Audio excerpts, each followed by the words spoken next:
ગરબે ઘૂમતી ગોપીઓને છેડતી ન કરતા નહીંતર જેલની હવા ખાવી પડશે, એક્શન પ્લાન તૈયાર। નવરાત્રિમાં છોકરીઓની છેડતીની ઘટનાઓને રોકવા માટે આ વખતે સુરત પોલીસે નવતર અભિગમ હાથ ધર્યો છે।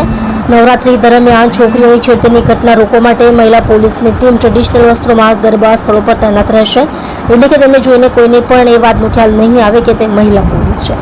આ રીતે તેઓ વધુ સારી રીતે છેડતી કરનારાઓને પકડીને પાઠ ભણાવી શકશે। નવરાત્રિમાં મહિલાઓની સુરક્ષા માટે સુરત પોલીસે અગાઉથી જ ખાસ સંદેશ આપ્યો છે, જેના પર નજર કરીએ।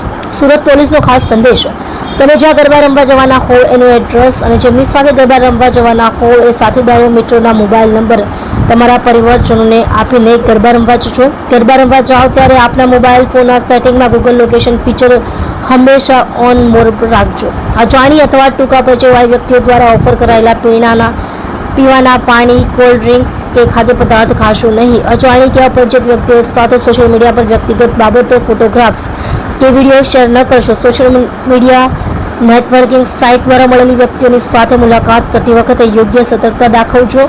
ગરબા રમવા જાઓ ત્યારે પરિચિત ગ્રુપમાં જ રહેજો। અજાણી વ્યક્તિ પાસે લિફ્ટ લેવાનું કે એમને લિફ્ટ આપવાનું ટાળજો। કોઈ પણ અજાણી કે અપરિચિત વ્યક્તિ સાથે એકાંતવાળી કે અવાવરૂ જગ્યાએ જશો નહીં। નવરાત્રી આવી રહી છે, તે પ્રકારે મહિલા સંરક્ષણ લઈને સિટી દ્વારા આપણે કામગીરી કરવામાં સુરત સિટીમાં સીપી સાહેબની સૂચના અને માર્ગદર્શન હેઠળ દરેક પોલીસ સ્ટેશનમાં સી ટીમ કાર્યરત છે। દરેક સી ટીમમાં 5 થી 6 કર્મચારીઓ કાર્યરત છે।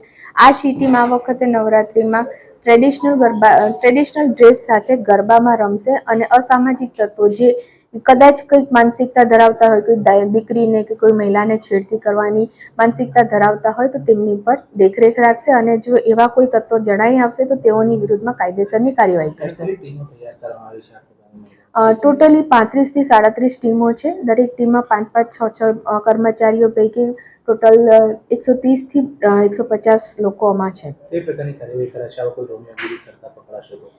જે પણ અસામાજિક તત્વો છે અથવા છેડતી કરવાની અથવા તેવી પેરવીમાં હશે તેવા લોકોને ઉપર દેખરેખ રાખશે ને આ સી ટીમ બધી જગ્યાએ દરેક ગરબા જ્યાં ગરબા રમાય છે એ ડોમ હશે કે પાર્ટી પ્લોટ હશે કે કમર્શિયલ ગરબા હશે કે શેરી ગરબા, બધી જગ્યાએ ગરબા પણ રમશે અને ત્યાં પેટ્રોલિંગ પણ ફરશે અને મહિલાઓની વચ્ચે ટ્રેડિશનલ કપડામાં ફરીને આવા તત્વોની પર નજર રાખશે।